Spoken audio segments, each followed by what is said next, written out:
प्रणाम साथियों, जैसा कि आप सब जानते हो कि 13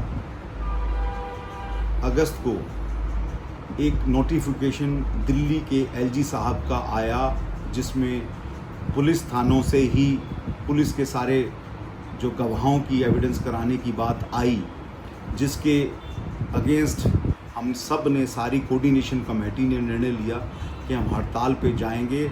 और उसके लिए हमने एक हफ़्ता हड़ताल करी, जिस दौरान हमारी कई दौर की मीटिंग हुई। दिल्ली के होम मिनिस्टर से हमारी मीटिंग हुई, उसके बाद दिल्ली के चीफ मिनिस्टर से हमारी मीटिंग हुई, उसके बाद केंद्र के जो है मंत्री भूपेंद्र यादव जी के यहाँ उनकी कोठी पर हमारी मीटिंग हुई।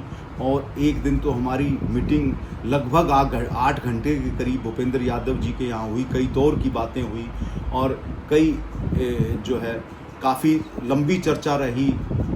और उसके सब के बाद जो है वहाँ से निर्णय लिया गया, भूपेंद्र यादव जी ने एश्योर किया कि आपकी बात जो है मान ली जाएगी और इस मुद्दे को हल किया जाएगा, तब तक इसको स्टे किया जाता है। और उस दिन दिल्ली के जो है पुलिस कमिश्नर की तरफ से स्टेटमेंट आई। उस स्टेटमेंट के बाद हम सब ने अपनी स्ट्राइक विड्रॉ की गई और एक निर्णय वहाँ जो है भूपेंद्र यादव जी के घर हुआ था कि सोमवार को हमारी मीटिंग देश के गृह मंत्री श्री अमित शाह जी से होगी।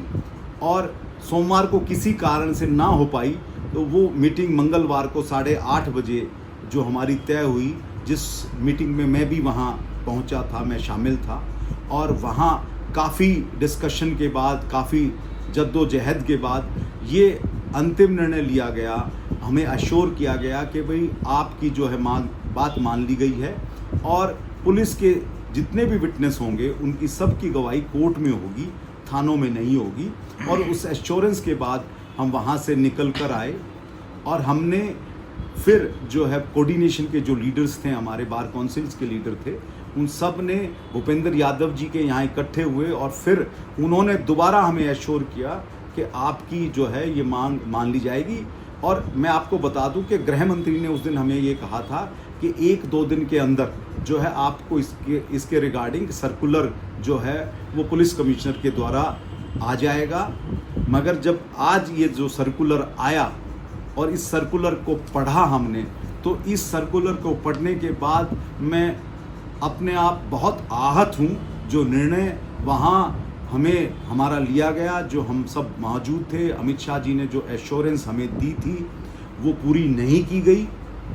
उससे बहुत दुखी हूँ कि एक कमिटमेंट की गई हमें और उसको पूरा नहीं किया गया। और एक ऐसा लेटर जो सबमिशंस हैं डिस्ट्रिक्ट जजेस को वो की गई, जिससे जो बिल्कुल ही उस दिन के जो हमारे फैसला, जो निर्णय हुआ था, जो सहमति बनी थी सबके बीच, उसके अनुरूप नहीं है। तो इसीलिए इमीडिएटली जैसे ही ये लेटर कहूँगा मैं इसको तो आया, उसके बाद जो है हम सारे कोऑर्डिनेशन के लीडर्स ने दोबारा वीसी के थ्रू मीटिंग की और सब ने इस बात पे दुख व्यक्त किया कि इस तरह का जो है हम नहीं महसूस करते थे कि इस तरह का कोई लेटर, इस तरह की चीज़ आएगी। जब कुछ निर्णय बड़े लीडरों के बीच बैठ के लिए गए हैं तो वो अपनी बात पर अटल रहेंगे। पर इससे मैं बड़ा आहत हूँ और इसलिए ये आज वीडियो भी मैं बना रहा हूँ। और आप सब ने देख लिया होगा, सारे ग्रुपों में कोऑर्डिनेशन का लेटर आ गया कि सोमवार से हम ये हड़ताल पे हैं। और मैं तो अपने दिल्ली के सभी वकील साथियों से अपील करूँगा कि हम इसमें ये निर्णय लें कि अमित शाह जी के यहाँ जाएं और जाके हम सारे इकट्ठे होकर पूछें कि अमित शाह जी, आपने हमें, हमारे लीडर्स को जो कोऑर्डिनेशन के थे, आपके यहाँ आए थे, उन सबके सामने आपने एश्योर किया था कि आगे से जो पुलिस की गवाही है वो कोर्ट में होगी। उसके बाद भी आपने ये इस तरह का लेटर जो ये इशू किया गया है 4 तारीख का, 4/9/2025 का, ये दुर्भाग्यपूर्ण है और ऐसा नहीं होना चाहिए था। इससे बहुत आहत है, गुस्सा भी है, मेंबर्स में भी बहुत गुस्सा है। तो मैं अब सबसे अपील करता हूँ सभी वकील साथियों से कि ये लड़ाई को हम दोबारा लड़ेंगे, मजबूती के साथ लड़ेंगे और अपना हक लेके रहेंगे। जय हिंद, जय भारत।